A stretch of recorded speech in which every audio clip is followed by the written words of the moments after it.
everyone, and welcome to the Maitland City Council meeting of September 9th, 2024. If you would please remember to silence your phones and fill out a speaker card if you'd like to be heard at the public comment period. And the cards are out in front or up at the podium. Without further ado, let's begin the meeting with a moment of silence. Please join me in a moment of silence.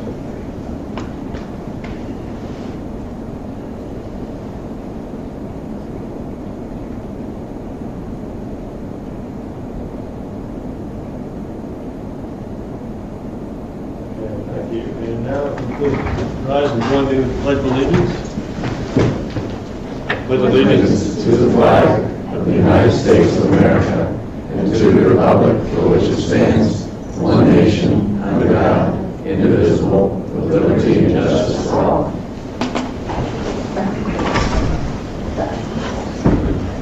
Okay.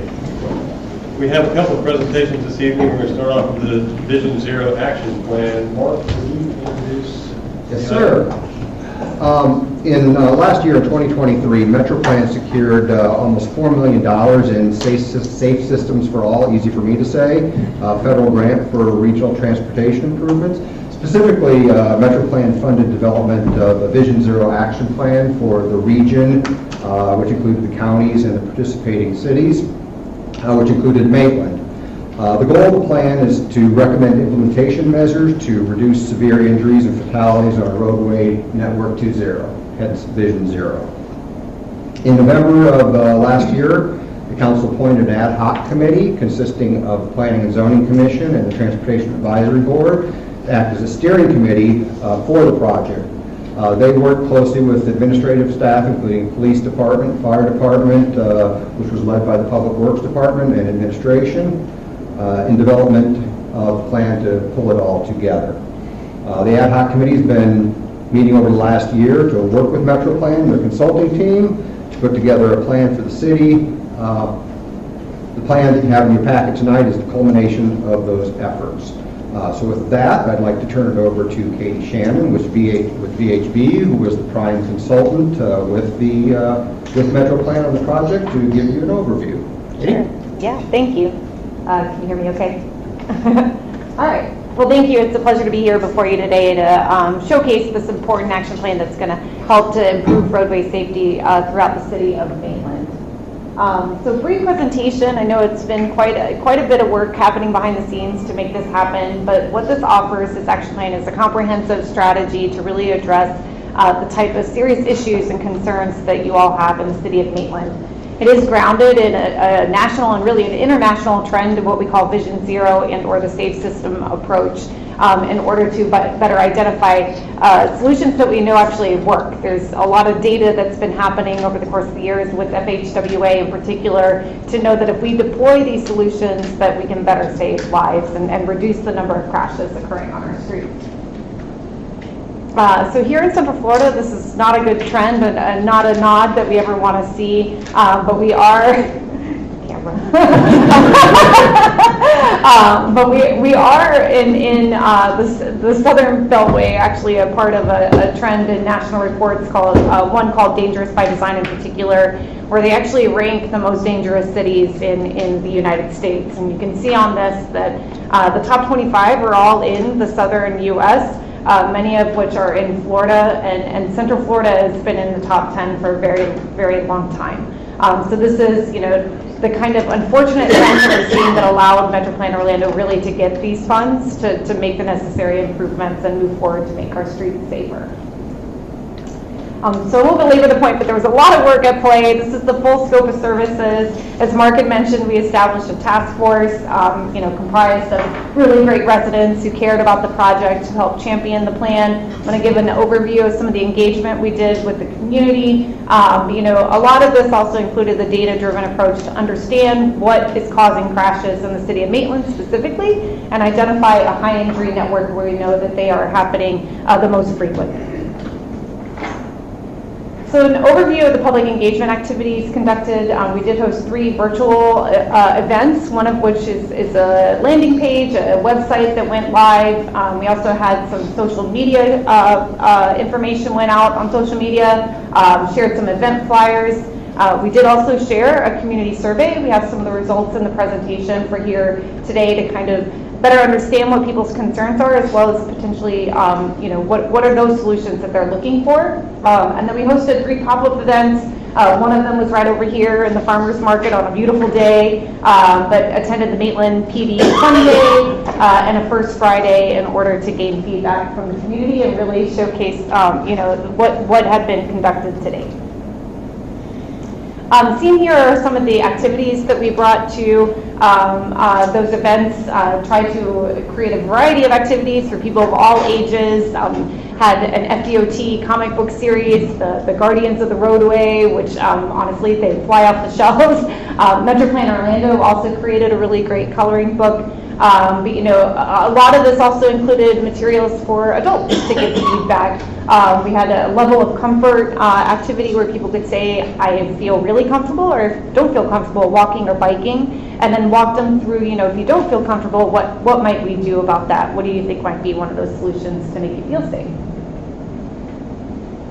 Seen here, it was are just 2 of the answers, and I'm sorry, this is very little font, and Mark didn't. I am going to point Mark.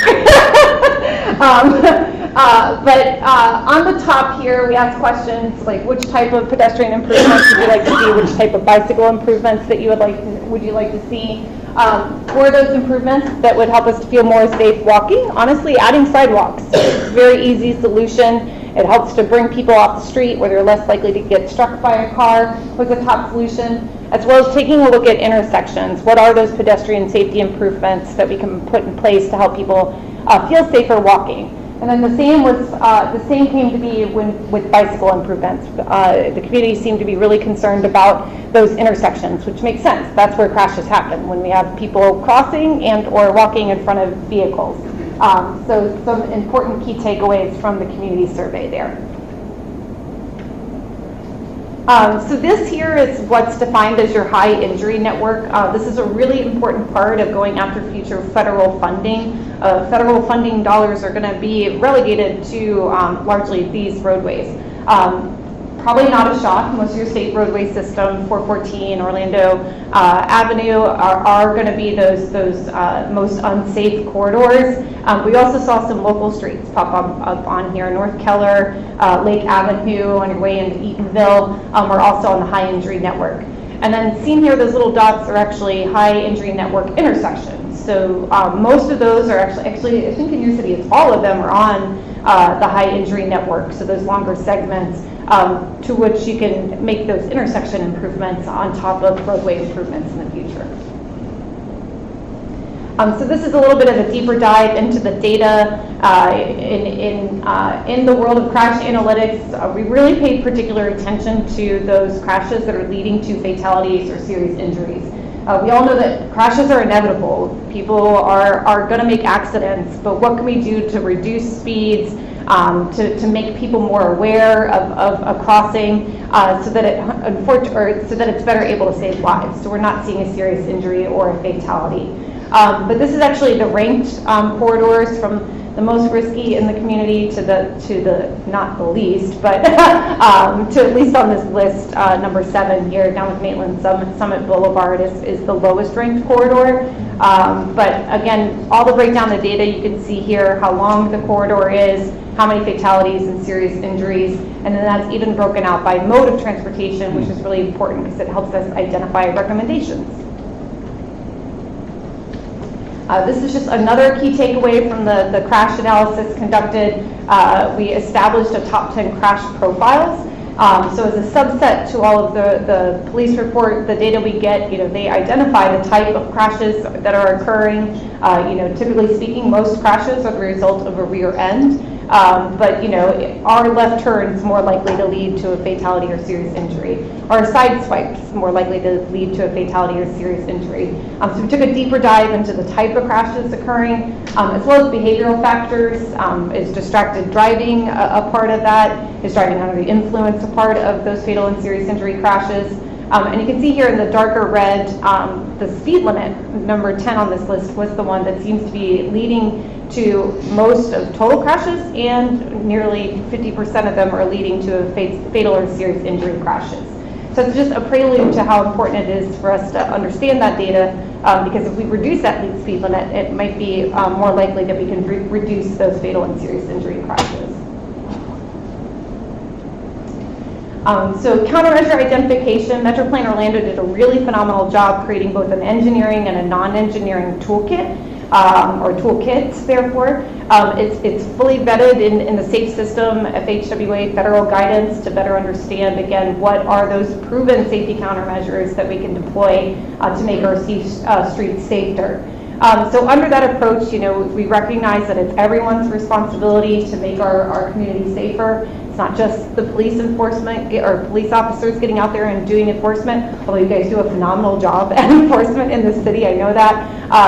It's really creating that culture where everyone, has a little buy-in to safety being a need and a want of the community. So this is just a sample of the toolkit that Metro Plan Orlando created. I think there's 100 some odd engineering countermeasures identified, but it's a little card, more or less, that's really easy to understand, provides information on what type of crash that countermeasure or safety solution is applicable to, icons on there, as well as a description of that as well.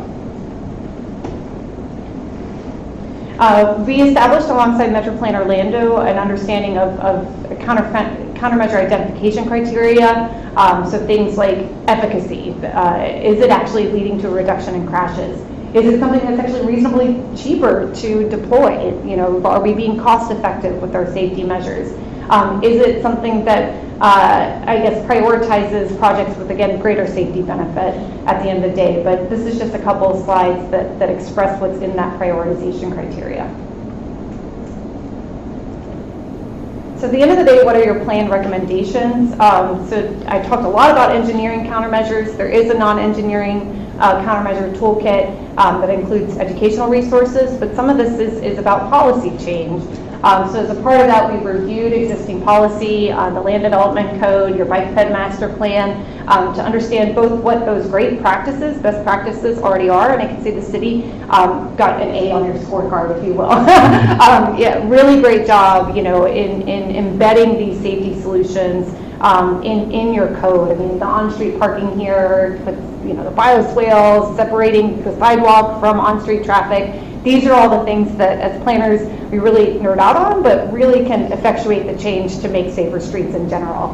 But these are just a few key highlights of some of those takeaways when we did that deep dive into your data. And into the future, there are some recommendations to continue to track your data, your crash analyses into the future, which will be a regional effort. The city of Maitland isn't alone in that, and continuing to offer those educational opportunities to improve safety overall. And then in the final plan, there are what we call these cut sheets, which are a 2-page spread of each one of the top 7 segments in the high injury network. On the left-hand side of that, there's a lot of data analysis. So within the 5 years of analysis we studied, what are the crash types occurring in that location? Are they leading to fatalities and/or serious injuries? Is lighting a factor? So there's a little deep dive into all the crash trends for each corridor. And then on the right-hand side, that's where we're identifying potential solutions. So is it putting in a speed hump? Is it actually reducing the speed limit? Is it putting in better roadway lighting? So there's kind of an a la carte menu of what could be pursued in the future. And it's really important to understand that those are those opportunities we're looking for, again, for federal funding in the future as the SS4A program continues on. So with that, I was told I had about 10 minutes. I didn't time myself.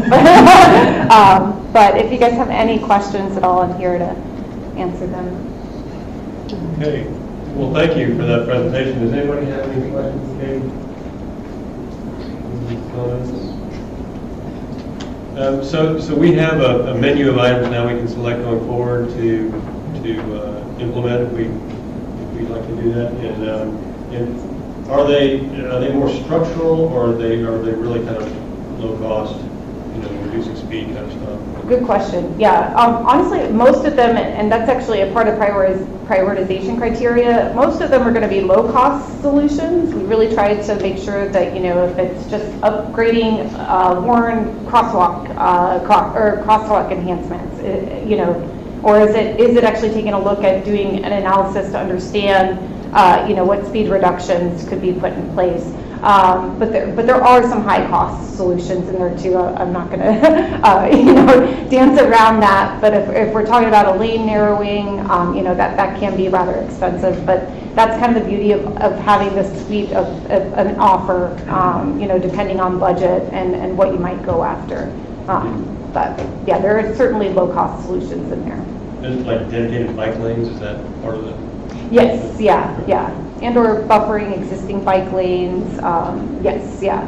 And the federal funding does even place priority. There's a specific grant for low-cost quick-build solutions. So, that's where identifying those intersections in particular is really important because you're not dealing with a mile of roadway. Hopefully you can, make those cost-effective solutions at just one intersection along the journey. So one of the areas that you showed was Maitland Avenue. And, and you talked about reduction of speed.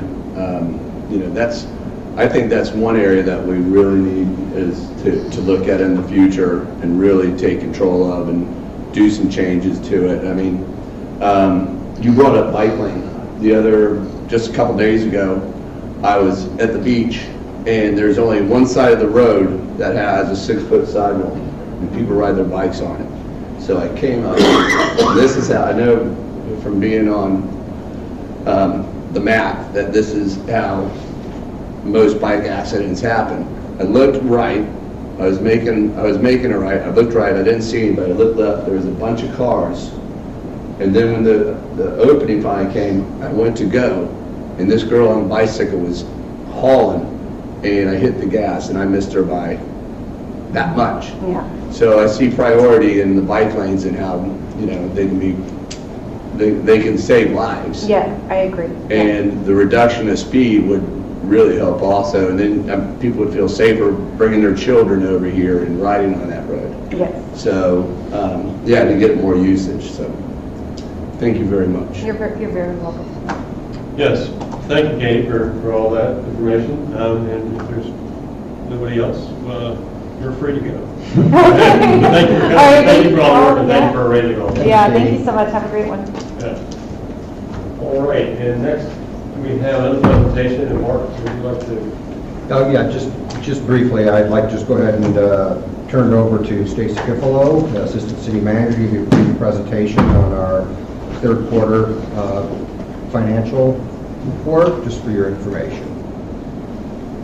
Good evening, everyone.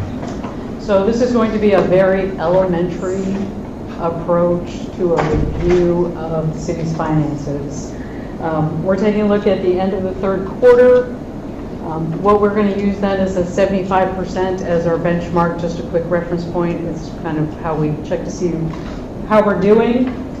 This, again, is a quick summary, so things like taxes. That line item is going to include our ad valorem taxes, the business taxes, communication taxes, the utilities, and the gas tax. So taking a look at that, our revenues are generally projected where we would anticipate for them to be at this point of the year, including our taxes. I mean, you would expect your ad valorem taxes to come in earlier in the year, so you're going to see that one projecting higher than the 75%. The interfund transfers at 11%, that one is low. That is the transfer from the CRA to the general fund, which we have control of the timing on that, and that is generally happening towards the end of the year. Moving on to our expenses. As you can see here, our original budget started about 39 million, and then we made our adjustments to 54 million. Those adjustments are for 2023 carry forwards and 2023 carry forwards and our encumbrances. Those percentages, when you take a look at those, obviously look fairly low. Just keep in mind that that interfund transfer, the $2.4 million that's there, that is for the design of Quinstrong Park and the library that was brought over to the general fund from the City Council Capital Fund. We also have some very large capital projects that are happening, things like West Side Trail, the community park, boardwalk, Lake Avenue boardwalk, sidewalks in Domrick. Those are projects that you all have approved, but funds have not yet been expended, so obviously that's going to impact the percentages that you see there. A couple of other factors contributing to what looks like low percentages. Obviously, as you know, the cost for projects that we've seen coming in this year have been much higher than what we had anticipated. So that caused us to do a little bit of a shift in our priorities. Projects then obviously were delayed as we were taking a look at what could be accomplished and bringing things back to council for approval. We also have some other things like personnel expenses. When we have open positions, obviously those funds are not being expended, so that's going to impact the percentages that you see there. Overall, though, it looks like we have a good third quarter update. We're financially healthy, and we are poised to continue to make progress on the priorities that council has set. Moving forward to our water and wastewater, again, the 75% as our goal, and you can see that our operating revenues are right there at the 75% as projected. Our operating expenses slightly lower than that. Again, personnel has an impact on that, and our operating expenses are running slightly lower than what we had budgeted by this point in the year. And then the other item, the 47.7% for the non-operating revenues, that one gets a little wonky when you put all of the items together because our interest income is more than double what we had anticipated, so it's actually skewing that number that's on the screen, but when you break them down individually, we're right on track. So overall, this fund is operating within our expectations for this point in the year.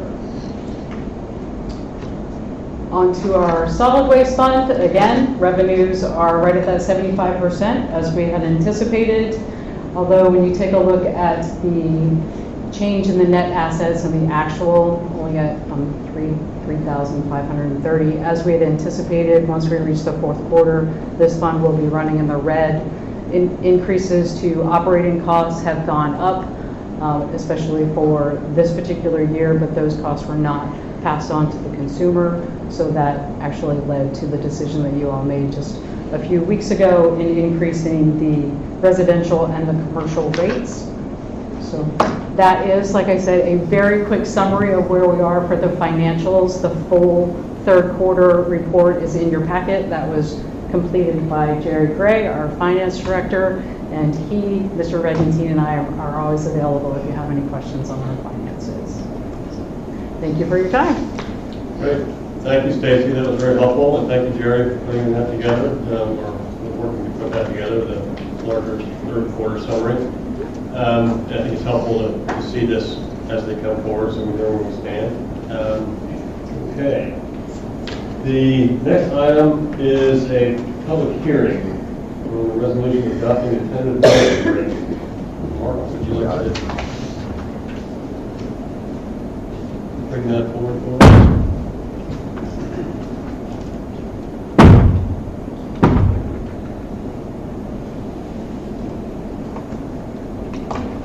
Thank you, Mayor. I'd like to start off with a quick review of the budget calendar. We've been some time working on this. The whole budget process started back in January with the staff review of the budget, which primarily was capital back in January. We take our capital budgets before our boards for board review, the Parks and Rec Advisory Board, Transportation Advisory Board, and Lakes Advisory Board review the capital portions of the budget before it comes to City Council.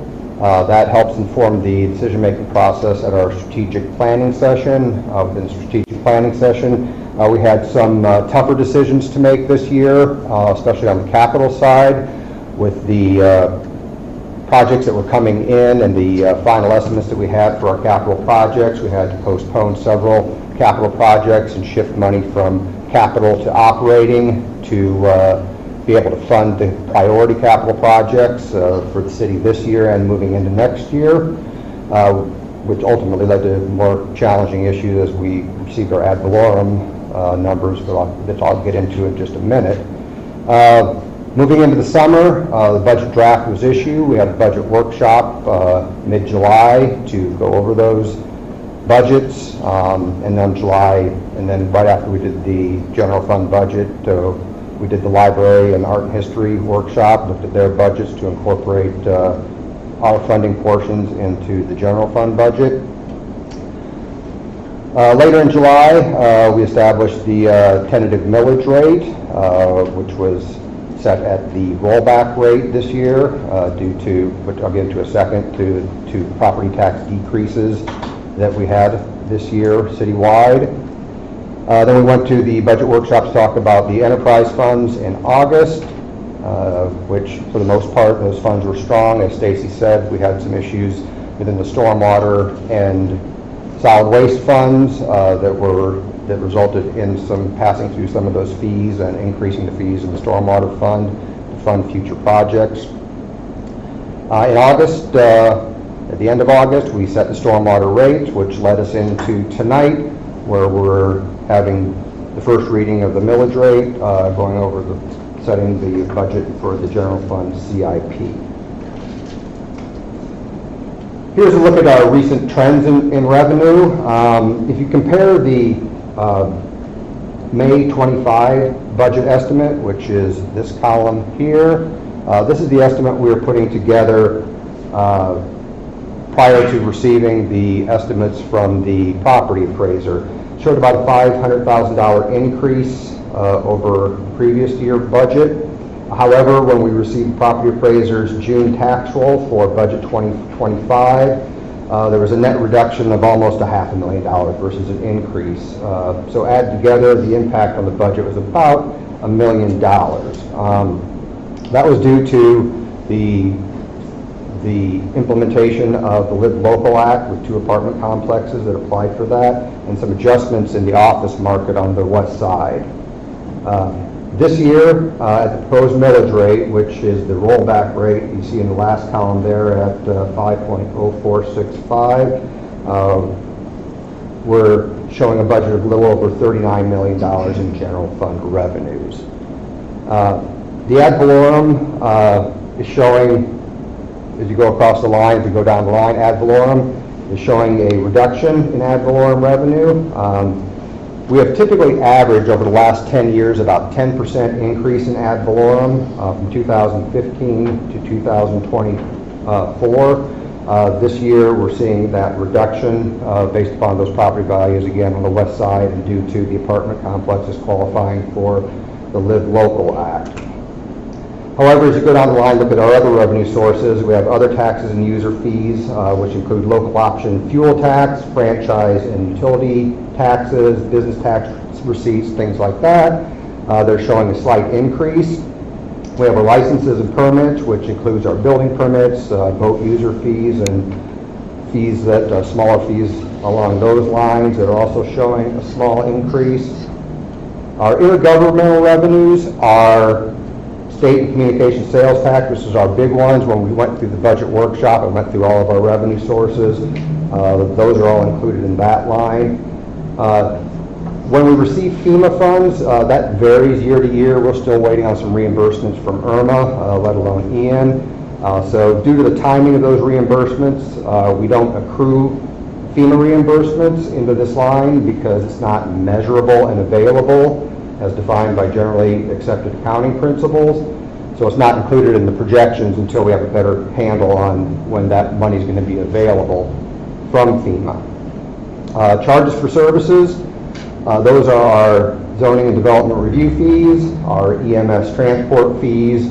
We're seeing a slight decrease there, and that's because we pulled out special detail and parks program because those are kind of a zero-sum game. If the police go on a special detail, we reimburse those funds back into the general fund from the person requesting the detail. As with our parks programming fees, we use contractors. We're paying them, but then they're paying us back to as their revenues come in. So we were accounting for those separately this year. Fines and forfeitures are just that, court fines, red light camera revenues. And miscellaneous includes investment income, which is the big portion of that, rents, penalties, assessments.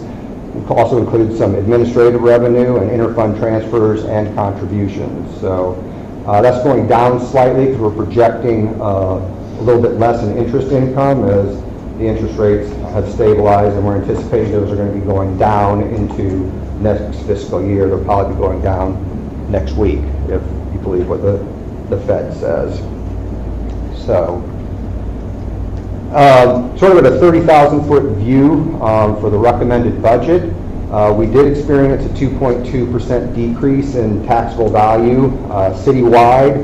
The biggest portion of that was due to the two Live Local Act projects. And some of those office adjustments based upon the market on the west side.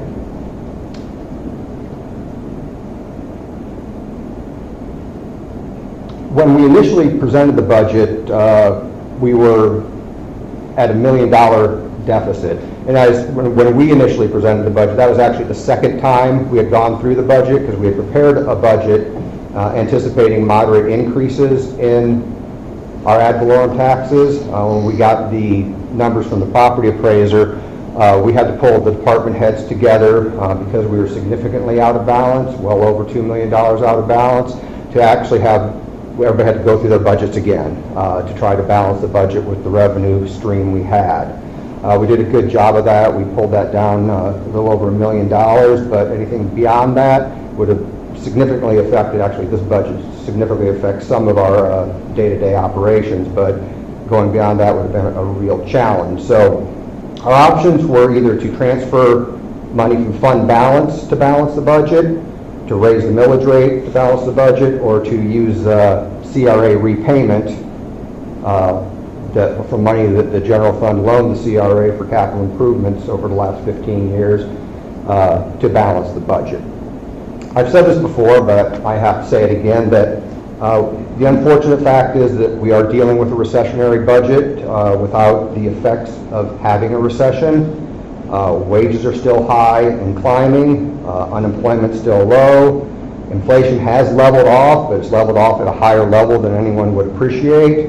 The cost of construction, which we do a lot of, especially the last couple of years, our budget has been very capital heavy. The cost of construction has outpaced inflation significantly, and our capital purchases are still high. They've also outpaced inflation, especially when it comes to equipment, large equipment, and vehicles. So it puts us in a real challenge for this year's budget to push forward, to make the budget work, to make the improvements that our residents expect, and make good on the promises that we've made over the last several years. So the direction we received was to use CRA funds to balance the budget for this year. However, this does come at a cost. We did have to postpone or cancel projects to balance the budget. That includes South Keller Road. We've pushed that off till 2027. That's the reconstruction of South Keller Road. As we all know, South Keller Road's in pretty bad shape. Sort of the fix there to keep the road reasonably safe is to do a significant patch there. So Public Works, Kim, have gotten the costs on that patch, so that's going to be included in the leftover money we have this year from the paving budget. We pushed off Sandsper Road till 2026, I believe, also, because the money there was used for the capital projects that we're funding this year, that I'll get into on the next slide. We had put $100,000 a year aside for improvements to Lake Lily. That has been postponed for this year, and we're hopeful that that will pick up next year. On the Sibilia beachfront, that project was funded for this year. That included the reconstruction of the restroom, as well as building a kayak canoe launch and a pull-off area onto Lake Sibilia at Sibilia Beach Park. We had to adjust that to do a rehab on the existing restroom and postpone to cancel the idea of doing the canoe kayak launch and the pull-off, as it didn't rise to that high of a priority compared to what was competing with it. We are still moving forward with some Domerick Hill sidewalks, but as you remember, about a month, 2 months ago now, we removed about half the sidewalks from the Domerick Hills project in anticipation of moving forward with next year's budget to free up funds for next year's budget. This budget that's being proposed also has eliminated street repaving and sidewalk maintenance lines in the budget. That's not to say that we shouldn't or can't do street repaving or sidewalk maintenance. Our plan currently is to fund these with carry forward funds. We do have funds that will be carrying forward from lapsed salaries, from positions we funded and weren't filled, or from people that have left the city. In FY24, we did free up about $700,000 in Domerick sidewalk funding when we did the change order to do that, so we'll have some money there. And as you saw in Stacy's presentation, we do have some excess interest income that we'll be able to carry forward and fund those two lines. It's unlikely it'll be the level that we anticipated funding those, but that's not to say that nothing will be done. So we do have a plan for funding as we move into the future. And that's not to, and there's still issues with building maintenance with this building and the police and fire building with the air conditioner units and some roof leaks we're dealing with that we've included some money in the budget for, and we're getting prices on fixing that right now.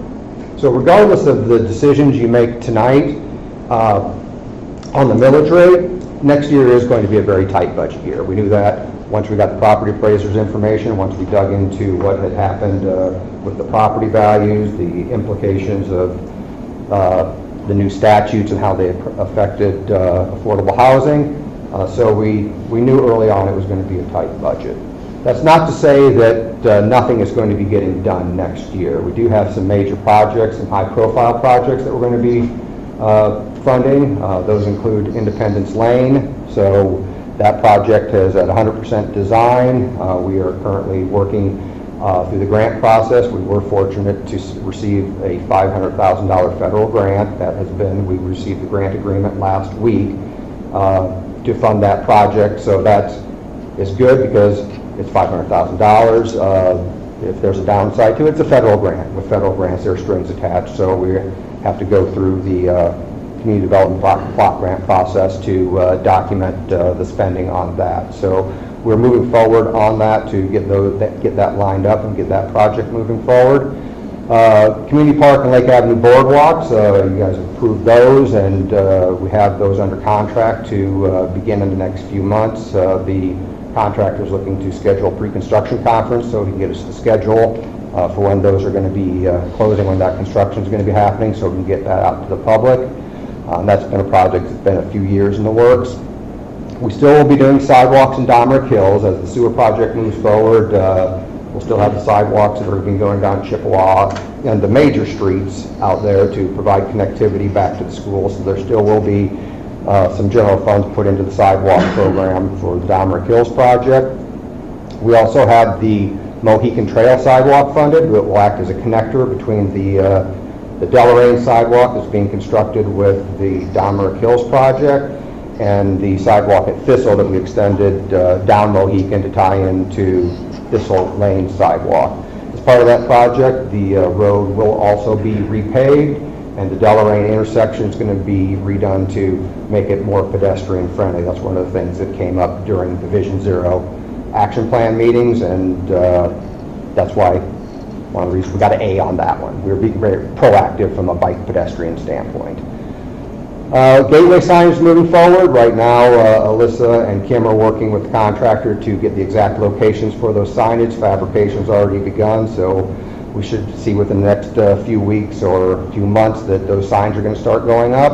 And of course, we have the West Side Trail project that is going to be under construction soon in partnership with DEP and with FDOT to get that missing link of our east-west trail done. So we have significant projects that are funded in this year's budget. They'll be carrying forward into next year's budget. And that's some of what Stacy touched on as far as those large capital projects that sort of skew the general fund portion of the financial statements.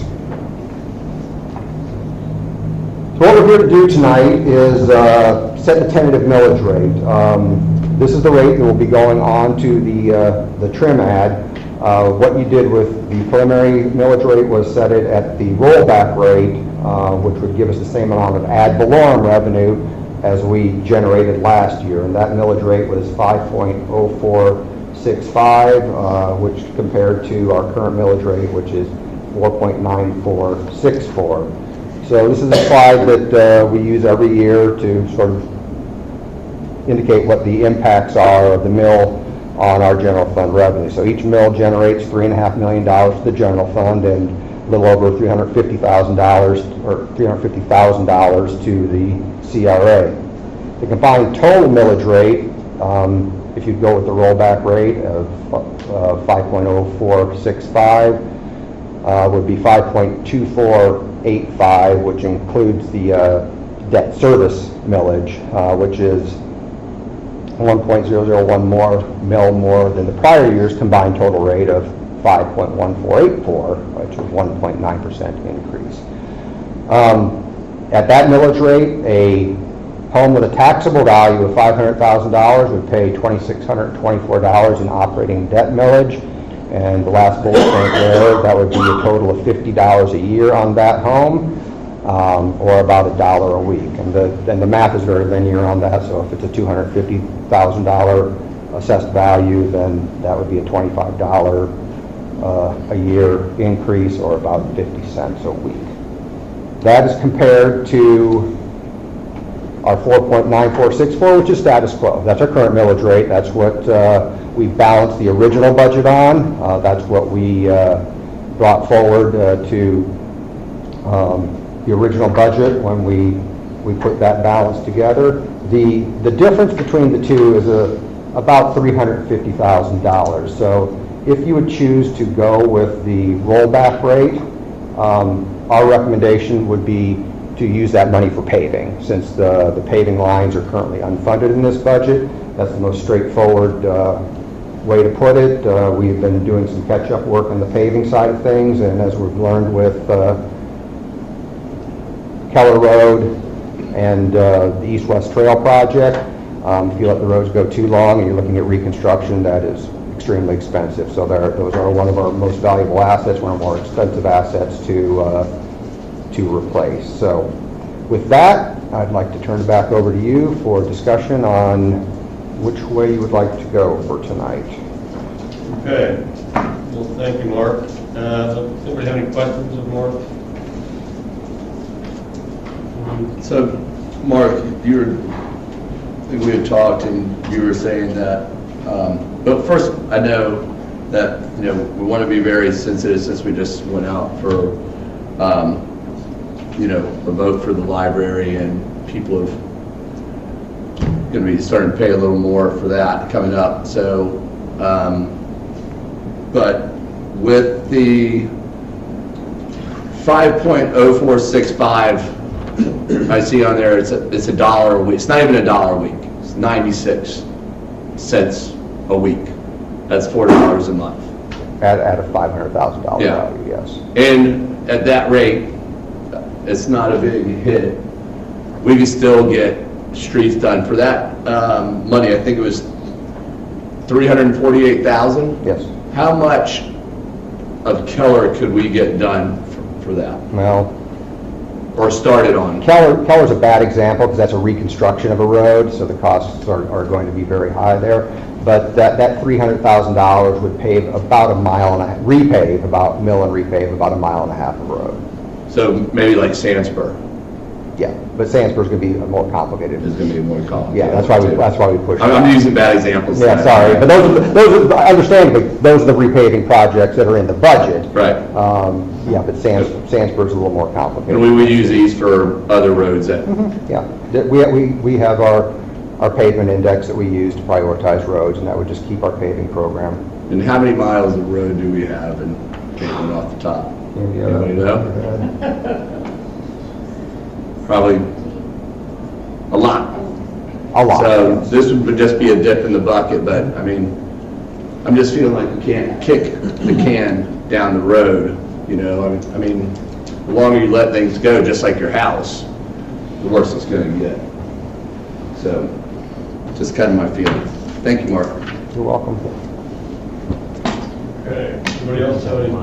Oh, the report's just come in, we have 57 miles of road in the city. 57, this would do a mile and a half, at 57. Okay. Anybody else? Any other questions or remarks?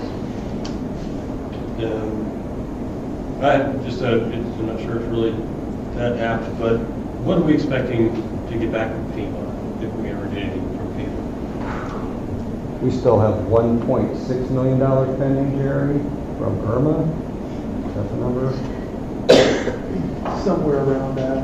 Yeah. Some money just started trickling in from, Yeah. And do we have anything outstanding with them on Ian? all the debris stuff came in, and I think we got most everything from Ian, just some of the city structure damage that we're still working with them on. Ian was mostly just debris hauling. Yes, well, and we just had the roads that collapsed, Yeah. and they doing their determination on some of that stuff. Okay. All right, thank you. Well, so let's open it up to the public. If we have no more questions up here, but would anybody from the public like to address the council on this? Anybody's like to take their 3 minutes and give us their comments? We'd love to hear from you.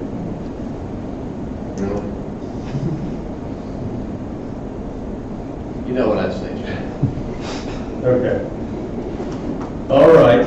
Well, then let's close the public period and bring it back up to council to discuss. Councilman Guthrie has given us his opinions. Anybody else want to voice an opinion on this, or do we have a motion? Or I mean, it looks like the issue is down to $348,000. If we want to go to the rollback rate at 50465, or stay pat at our current millage rate, which is 4964. 9464. What is the pleasure of the council on I support the rollback rate. I'm happy to make the motion. I don't know if there needs to be any sort of explanation for it, other than the fact that elections matter, and it's clear that when we send people to Tallahassee to do things for us, that they're not thinking about the municipalities and the effect that their decisions have on us. And this impacts all of us, and what Live Local has done, which was done to, under the auspices of promoting a certain policy, has actually just given a tax break to developers who are now not contributing their fair share to our city's tax base, and we are now having to ask our residents to make up the difference. So Mark and the team have been remarkable in doing their hardest to move things around. I think it's frustrating that we had to sit here and go street by street and figure out which streets in Domrick were no longer worthy of a sidewalk or needed a sidewalk, and I think that that's reprehensible that we've had to make that choice, not because of a policy decision on our part, but because of a decision that was handed to us. But at this point, I think we have to do what we can to put the residents in the best position possible for next year. And while nobody likes a tax increase, I think the rollback rate is remaining and keeping us at status quo, which is where we need to be, because one of the things that is very important to our city is paving our roads and keeping our roads able to drive on. And if that's an unfunded line item on our budget right now, I think we need to make sure that we have the money in place to fund that. So I will support the rollback rate, and I'm happy to make that motion. Go ahead, I'll second it. me. Do you want me to make it formally, Yeah. Lori? Yes, please. Okay.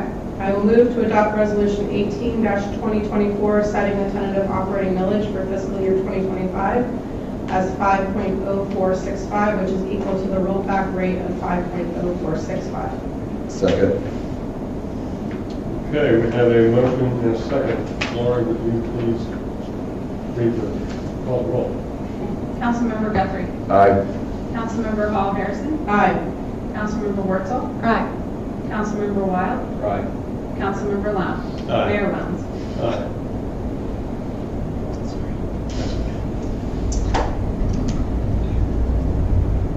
Okay, we've gotten there. The next motion is to adopt the tentative vote debt millage.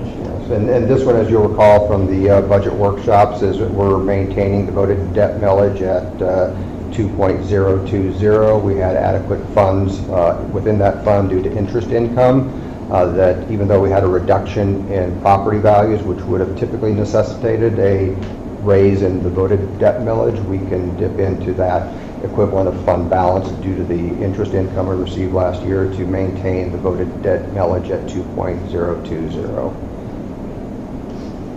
Or 0.2020. Right.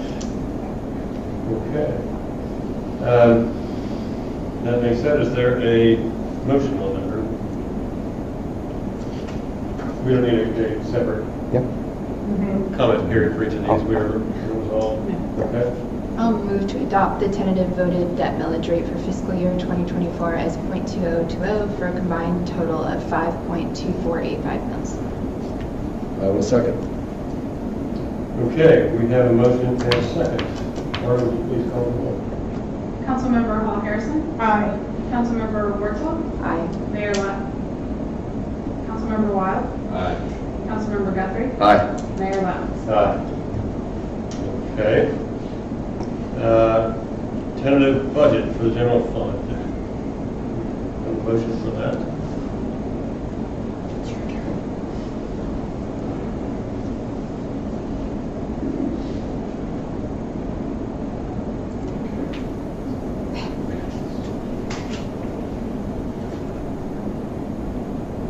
All right. Move to adopt the tentative budget for the general fund in the amount of $39,671,000. We have a motion I'll second again. and a second.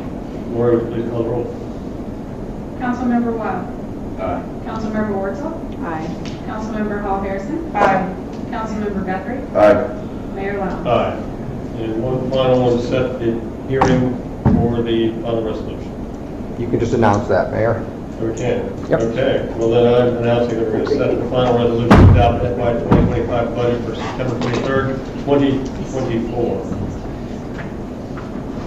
Okay. I think that is it for that. Mark, are you seated and ready to talk about all business? Yes, sir, I have none. Okay. Well, consent agenda. Does anybody on council wish to remove any of the items from the consent agenda? All right. Does anybody from the public, would anybody from the public like to talk about consent agenda items 2 through 6? Now's your chance. Okay. We will close the public period, and the motion will be in order. I'll make a motion to approve the consent agenda for September 9th, 2024. A second. Okay. Laura, would you please call the roll? Councilmember Hall Harrison. Aye. Councilmember Wurzel. Aye. Councilmember Wild. Aye. Councilmember Guthrie. Aye. Mayor Lowndes. All right. Okay. Now we are on to the public period, when anybody can address the council on any item that they would like. And it's not otherwise on the agenda. And we have a speaker's card from Justice Dixon. And if you'd like to go first, sir, you're welcome to come up here and make sure the green light is on. All right. I think and you'll have 3 minutes. 3 minutes, and start this one. I'm You going could- to ask my father-in-law, Bob Kaplan, of the original counties. So, Mayor Lowndes and distinguished members of the council, here tonight just to give thanks for over 50 years of service that Cappy's Subs has done in feeding the hungry people of Maitland. The property that we have been on was just sold to a new landlord, and they are asking us to leave the premises as of the 20th of this month, giving us approximately 2 weeks to close out a 50-year plus business. Even though we still have a lease through the end of the month, they're asking us to leave early. We've had our lawyer in contacting them to no avail. I'm not really sure exactly what the courses of action, but as there are fewer and fewer historic businesses of Maitland still existing, I think it's a shame to lose one of the most cherished restaurants of Maitland without at least a chance to have a proper send-off. And if there's anything that the council could do to intervene, we would appreciate it. If not, we do appreciate the support that we've gotten from the Maitland community over the many years, and it's been an absolute privilege to be a part of this community from Bob, back in the 70s, to my wife Rachel, who's right now serving cheesesteaks to hundreds of people that are lined up to get their last serving of a Philly cheesesteak, and our son and daughter who are carrying that forward. So 3 generations of the family are working on that. We just want to be, we're grateful that we've been a part of the Maitland community for so many years, and we're sad to see that journey possibly coming to an end. Well, that is distressing to hear that. Very sorry about your troubles with your new landlord. I don't know. Kathy's always been there. Kathy's been there forever. It's just it's terrible to think about Maitland without Kathy. So We agree. Mr. Capel, do you have anything you'd like to add? 50 years is a long time. I was 32 years old when I bought Kathy's, so I'm giving away my age. It was a really good feeling to have my daughter take it over, and then my grandchildren to get into it and become a part, with the hope that they would one day take over. And it's very sad to see it come to an end. But, it's beyond our control. So, thank you all. Well, thank you. Does anybody have any? Just that I know that I've already received a lot of messages about it, and so hopefully, obviously we're limited as government in what we can do to get involved, but I know that there's a lot of private citizens that will be reaching out to the people that they can to, Any assistance of, that is available, we're happy to try to continue to be, part of Maitland's, culture and history moving forward. I'm with John. It's like, John and I were born and raised in this area, and I've never not known Maitland without Kathy's. I think it started in the early 80s. I started, visiting Kathy's. It would be a shock to me, and I'm really hoping and praying that people reach out, people, make enough fuss, and maybe the owner, the landlord, I know he's a local person, will see it and have a change of mind, because it's too valuable. I mean, of of a historic restaurant, you're back to your point, that we don't have. So I'm just really crossing my fingers and hoping the best. And to Lori's point, there's not much we can do, but I'm glad y'all came out, and you know, if anybody up here has any ideas or knows somebody and can help them, you know, please reach out to them. Thank As you a guys. point of reference, we are one of a handful of restaurants in the Central Florida area to still be in business and be within the same family without having been sold. It was my children's first hot dogs, so. My husband grew up here too, so he made sure that's their favorite place to go when mom's not around. Not that I don't love cows, but I don't eat gluten, it's a whole thing, but You gotta love Greece. We got it. I love it. But we'll be here at least till Saturday, so. Okay, thank you.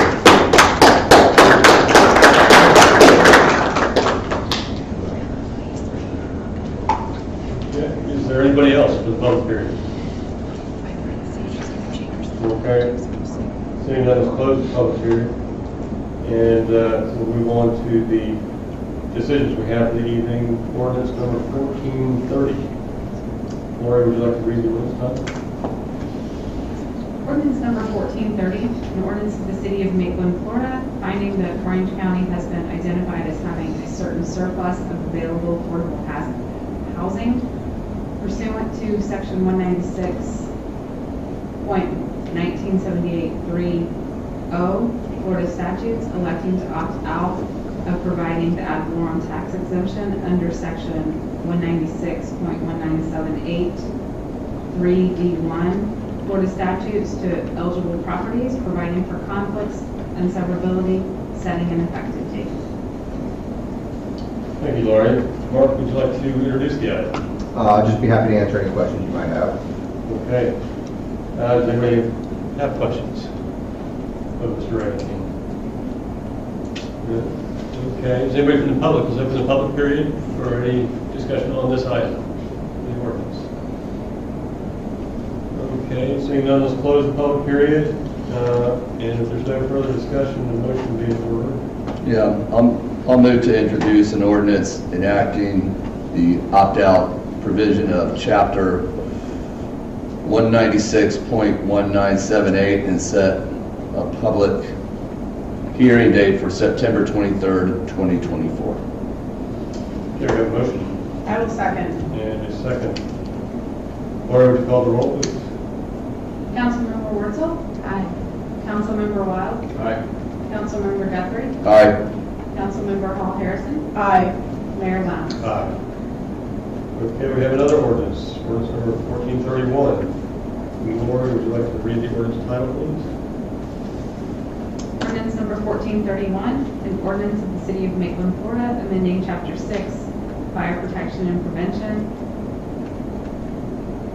Article 4, Protection Facilities and Services, and providing for revisions of fire impact fees according to specified use categories, providing for an updated rates for the fire impact fee assessment, providing for codification, providing for severability, providing for conflicts, and providing for an effective date. Okay, thank you. Mark, would you like to introduce the item? Sure, just very briefly. The findings of the impact fee analysis were presented to City Council on June 24th of this year, and the study was adopted. The study recommended specific impact fee amounts for each land use category based on standard methodology and the most recent local data. The study recommends a reduction of the number of categories from 12 to 8 and updates the rates for fire impact fee assessments per category. All rates are decreasing except for the office building category, and in accordance with Chapter 163 of the Florida statutes, that increase has to be implemented in 2 equal annual installments over 2 years, and that's what is indicated within the ordinance that's before you tonight. So based upon that, staff would recommend approval of introducing the ordinance tonight and setting a public hearing date. Thank you, Mark. Does anybody have any questions? Mark? All right, let's open the public period on this one. Anybody have any comments on this item? All right, seeing none, let's close the public period. And if there's no further discussion, the motion would be in order. Yep, I'll do it again. Move to introduce ordinance number 1431, amending City Code Chapter 6, Fire Protection and Prevention, Article 4, Fire Protection and Services Impact Fee, and set up a public hearing date for September 23rd, 2024. One second. Okay, we have a motion and a second. Laura, would you please call the roll? Councilmember Wild, Aye. Councilmember Guthrie, Aye. Councilmember Hall Harrison, Aye. Councilmember Wurzel, Aye. Mayor Collins. Aye. Okay, it's approved. And we're down to the reports. Does the city manager have any reports? Yeah, just a couple quick updates. We have a Maitland community cleanup for Lakes Minnehaha and Neenah. That's from 9 to 11 a.m. this Saturday, September 14th. Groups will meet at Minnehaha Park at 1011 East Horatio Avenue. Great opportunity for those community service hours for the folks that need them, or in the future may need them. We have our first Get Down Downtown from 6 to 9, Friday, October 4th, out on Independence Lane, starting the season off again. That's followed up at the end of the month by the Halloween, 5:30 to 9 on October 26th in Independence Square. We also have on October 26th the 8th annual Bike 5 Cities, which is the 17-mile bike ride through Orlando, Winter Park, Maitland, Eatonville, and Castleberry, sponsored by Bike Walk Central Florida. Also, next Wednesday, September 11th, 9:45, we're going to have our annual ceremony in remembrance of those lives lost. September 11th, that will take place in front of the fire station, in front of the flagpole at the fire station. I believe a calendar invite went out to the city council earlier today. And also, next Wednesday, we have a special meeting regarding the library site here at NIC. So, that's what I have, sir. Okay, thank you. City attorney, anything? I have nothing, sir. Okay. Council, anybody on the council?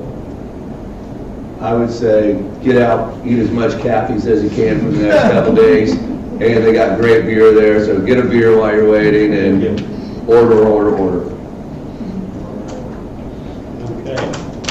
I think that is it. Thank you, and we are adjourned.